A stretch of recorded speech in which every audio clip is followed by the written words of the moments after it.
Life's funny, isn't it? One minute you're on top of the world, the next, it's crumbling beneath your feet. But let's not get ahead of ourselves. This story begins in the warm glow of happiness. My name's Emily, and not too long ago, my biggest problem was deciding what to cook for dinner or what movie to watch on a lazy Sunday afternoon. James and I met in what you might call the old-fashioned way, at a mutual friend's barbecue. He was the guy flipping burgers and telling stories, making everyone laugh. I remember thinking, who is this guy? With his easy smile and a way of looking at me like I was the only one there. It didn't take long for us to become an us. "Emily, you have to try my special burger," he'd said, handing me a plate with a confidence that made me smile. "It's got a secret sauce that'll change your life." I laughed, rolling my eyes. "Change my life, huh? That's a pretty big claim for a burger." But I'll admit, it was a darn good burger. Maybe not life-changing, but it definitely made that day memorable. Not long after, James met Grandma. She was everything to me, the one who raised me when my own parents couldn't. The way he talked to her, with respect and a bit of playful banter, it won her over in a heartbeat. "I like him," she whispered to me as he went to grab us some lemonade. "He's genuine, and he's got kind eyes. You hold on to this one, Emily." And hold on, I did. We got married in a small ceremony, just family and close friends. The house I moved into was full of memories. The walls echoed with laughter from a time when my parents were still alive. James and I started filling it with new memories of our own, and it felt like life was just right. I got pregnant about a year into the marriage. When I told James, the look on his face was something I thought I'd remember forever with warmth in my heart. His joy seemed to match mine, filling up the room until it was almost bursting. "We're going to have a baby, Em," he said, lifting me up and spinning me around. "A little one of our own, can you believe it?" "I can," I whispered back, "because it's happening with you." They say bad news never has good timing. The day I lost Grandma was a cold slap of reality, a reminder that life doesn't play fair. Grandma was more than family. She was my confidant, my cheerleader, my safe place. Losing her felt like being adrift at sea without a compass. I remember sitting on the sofa, a cup of tea growing cold in my hands, numb. James came to me, his face a mask of concern.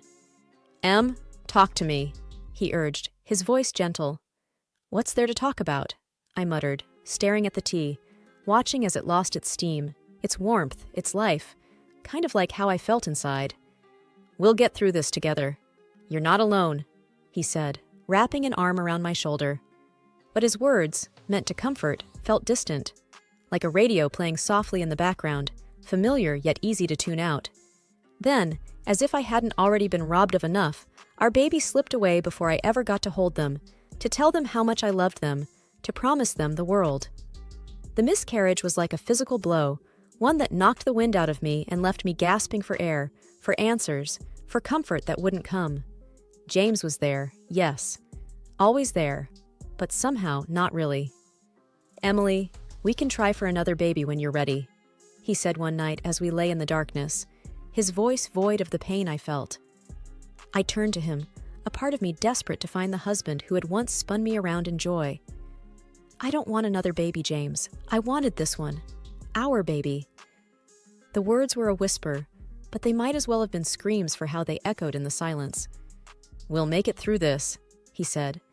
But his assurance sounded hollow, like a promise made out of obligation rather than desire. I sought refuge in solitude, in the quiet of the house filled with too many ghosts of what could have been. Days melded into nights, and I lost track of time. I lost track of myself. James tried, in his way. "Let's go out, see people. It might help," he suggested one day, his hand resting lightly on the back of the chair I was slumped in. I shook my head, my eyes fixed on a crack in the wall, a blemish I hadn't noticed before. "I can't face the world, James. Not yet. The world is where the pain is." "Emily, staying cooped up in here won't change what happened," he pressed, but I barely heard him. How could I tell him that the world outside these walls reminded me of everything I had lost? That every street corner, every shop window, every smiling face was a reminder of a happiness that felt like it had been stolen from me? The funeral was a blur. People came, they said things, they left. I nodded, I shook hands, I accepted condolences. But nothing got through. I was in a bubble, watching life happen around me, a life I no longer felt a part of. James was there, of course, but his presence felt more like a shadow than a source of warmth. "You're so strong, Emily," he told me after the service, his hand finding mine. I wanted to pull away, to scream that I wasn't strong, that I was broken. Instead, I just nodded. What was the point in correcting him? The truth seemed too heavy to share, even with him. As days turned into weeks, I felt James pulling away. Maybe he was tired of dealing with someone who seemed to have given up on life. Maybe he just didn't know how to help me. Maybe he needed an escape from the suffocating sadness that had enveloped our home. "I'm here for you, Em, but you need to start being here too," he said one evening, his patience wearing thin. "Here?" I echoed, my voice barely above a whisper. "I don't even know where here is anymore, James." He sighed, running a hand through his hair in frustration. "I mean, you need to start living again, for your sake and mine." I looked up at him then, really looked at him, and saw the strain in his eyes. I knew he was struggling too, in his own way, but the gulf between us had grown too wide, too deep to cross with mere words. That's when the creeping thought began to take root. Maybe I was alone in this after all. James was there, but not really. Not in the way I needed him to be. As the days rolled into weeks and then months, the chasm between James and me grew wider. The man who had once seemed like my anchor was becoming more and more like a stranger, coming home late and sometimes not at all. It gnawed at me, this feeling of him slipping away. I remember one evening, the clock ticking past midnight and the other side of the bed still cold and untouched.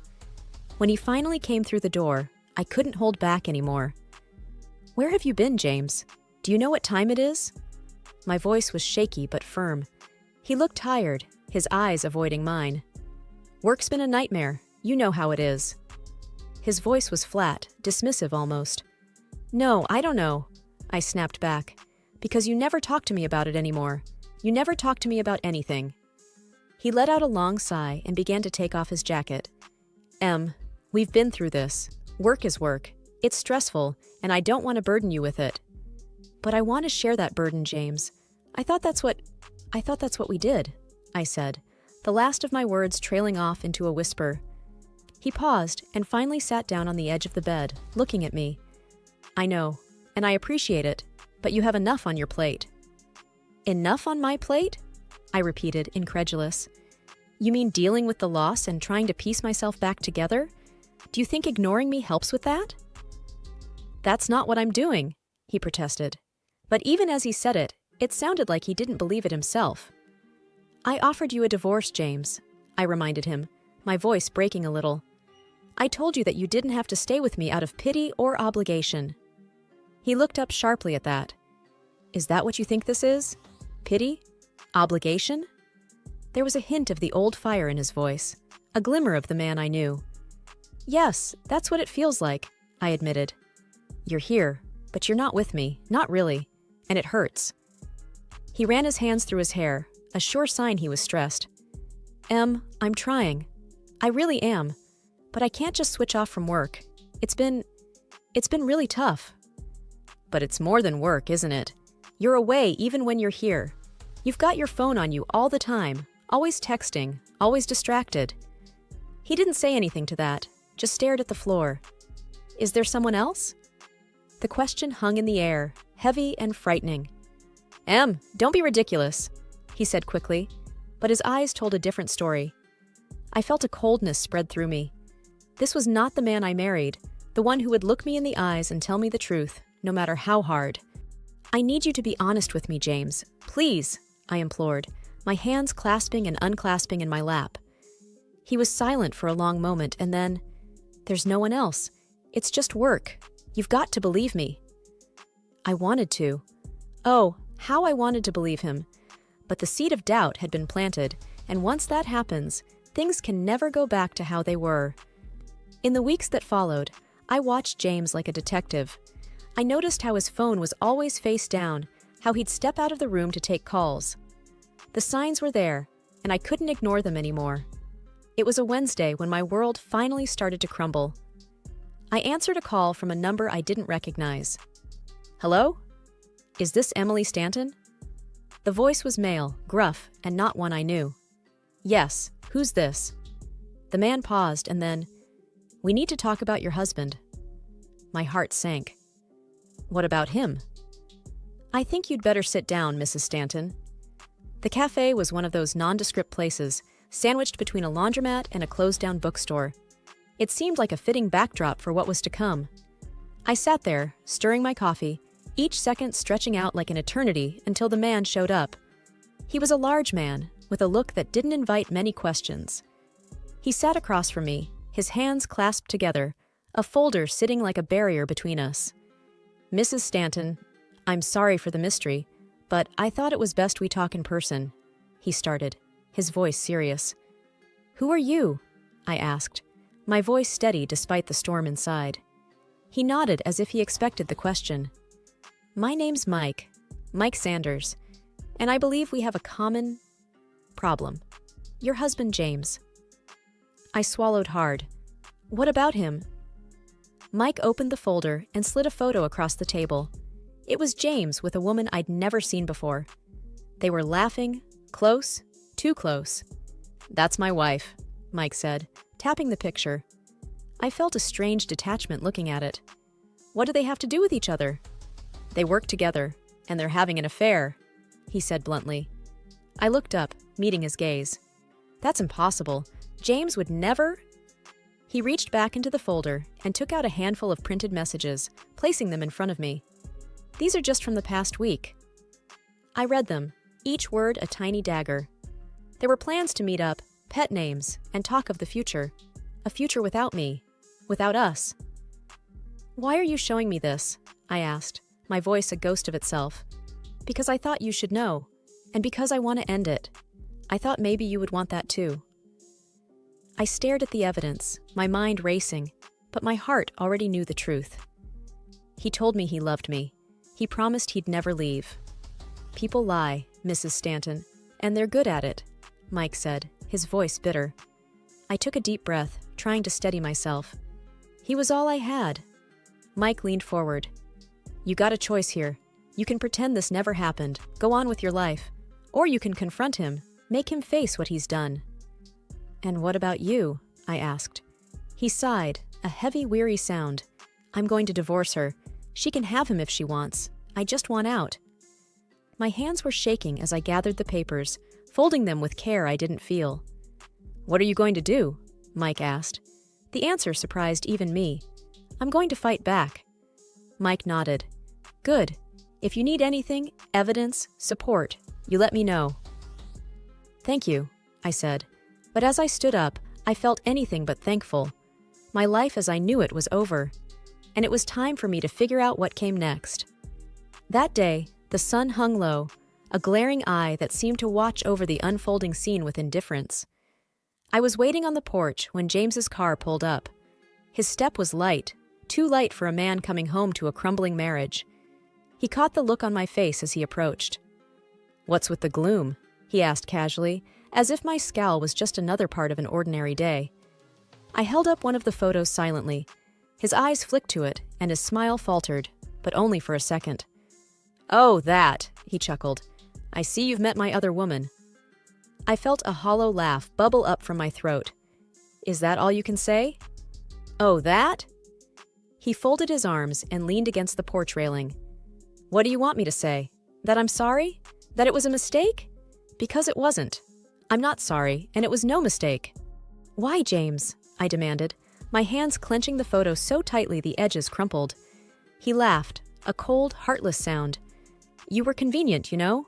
A nice house, a decent bit of savings, and when your grandmother passed, well, that was just icing on the cake. I recoiled as if he'd struck me. You think my grandmother's death was a financial gain? Why else would I stick around? He shrugged. Especially after, you know. He paused, eyeing me with a cruelty I hadn't seen before. After the kid. I shook my head in disbelief. And you hoped what? That I'd off myself in grief? Would have made things simpler, he quipped. His words were like acid, burning through the last vestiges of the life I thought I knew. You're vile, I hissed. You always were too sensitive, too stupid to see what was right in front of you. He continued mercilessly. You thought I would end my life? I asked, the reality of his betrayal sinking in, a cold weight in my stomach. It would have been a win-win. You'd escape your pathetic little life, and I'd be free with a nice little nest egg. His grin was the ugliest thing I'd ever seen. I couldn't hold back the tears, but I was damned if I'd let him see them fall. And now? What's your grand plan now? Now? He laughed again, stepping closer. Now, I guess I'll have to settle for a divorce. You'll probably screw me over on that, won't you? Drag it out. Make me suffer.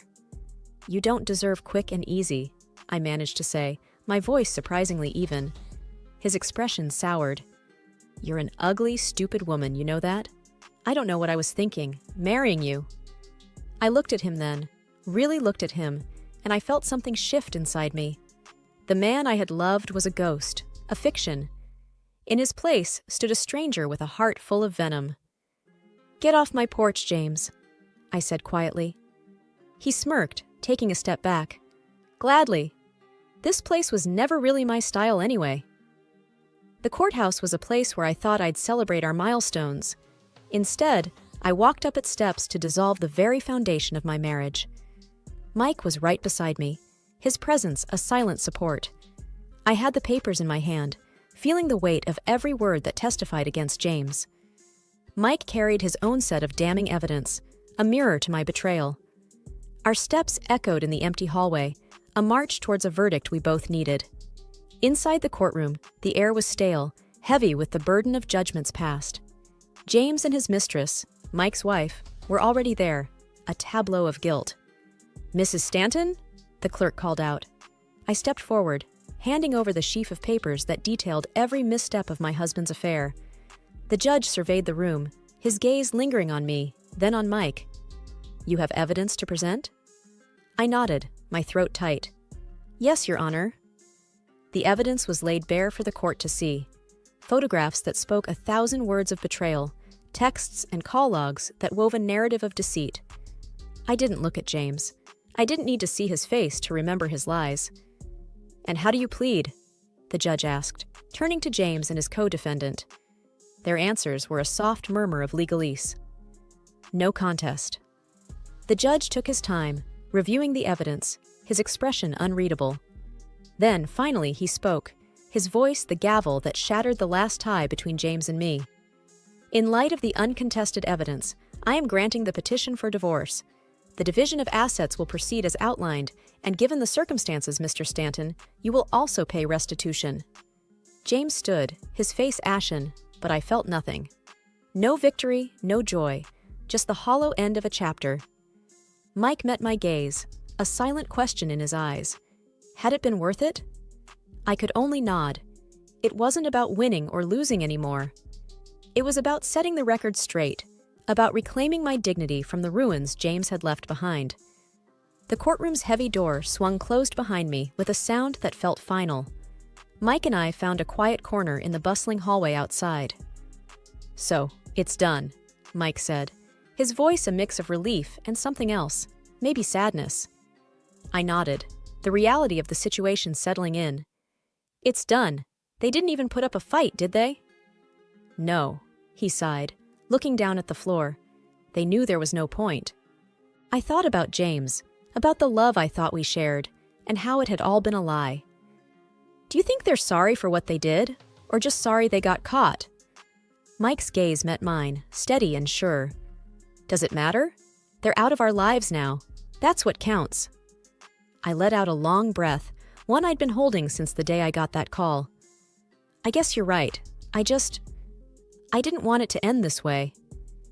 Nobody ever does, he said. But you stood up for yourself. That counts for a lot. The weight of the papers in my bag seemed lighter now. Justice, or something like it, had been served.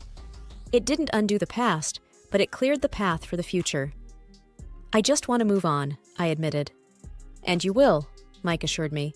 This is a fresh start for both of us. I managed a small smile. A fresh start, I echoed. We walked to the exit, the light from the doors growing brighter as we approached. Outside, the sun was shining, and the world moved on, indifferent to the small dramas unfolding in its midst. "Emily," Mike said as we stepped into the daylight, "what will you do first?" I thought for a moment. "I'm going to go home, take a long bath, and then I'm going to start planning my future, one step at a time." "That sounds perfect," he said. "And if you ever need a friend, you know where to find me." I looked at him, grateful for his unexpected friendship. "Thank you, Mike, for everything." The days following the divorce were quiet. One afternoon, as I was sorting through some of Grandma's old things, the doorbell rang. I hesitated for a moment, half expecting the past to be on my doorstep, but it was just Sarah, my neighbor. "Hey, Emily," she greeted me with a warm, if somewhat pitying smile. "I heard about everything. I'm so sorry. I brought you some casserole. I figured you might not feel like cooking." I managed a small laugh. "You figured right. Thanks, Sarah." We settled in the kitchen, the casserole warming in the oven, filling the room with a homely scent. "So, what will you do now?" Sarah asked, sipping on the tea I'd made for us. "I'm not sure," I admitted, "but I'm thinking of selling the house. There are too many memories here. I need a fresh start." "That sounds like a good idea," she said. "A new place, new memories." "Yeah," I mused, gazing out of the kitchen window. "I want to travel too, see the places Grandma and I always talked about." "That's wonderful, Emily. It's what you deserve," Sarah encouraged. I smiled, feeling a flicker of excitement at the thought. "It is, isn't it? I spent so long living for someone else, trying to be what James wanted. It's time I lived for myself." Sarah reached across the table, giving my hand a reassuring squeeze. "You've got this. And who knows, maybe along the way, you'll find someone who loves you for you." "I hope so. But for now, I'm okay with being by myself," I said, feeling a strength within me that I hadn't felt in years. "You're stronger than you know, Emily. And this fresh start is just the beginning for you," Sarah said with a knowing nod. The timer on the oven dinged then, breaking our conversation. As I stood to get the casserole out, I felt a sense of closure. The chapter with James was over, but my story was far from finished. As I drifted off to sleep, I thought of Grandma, of her strength and her love. She had wanted me to be happy, to be cared for. In the end, I realized the person who needed to care for me the most was myself. And with that realization, I knew that no matter where I went or what I did, I would be okay.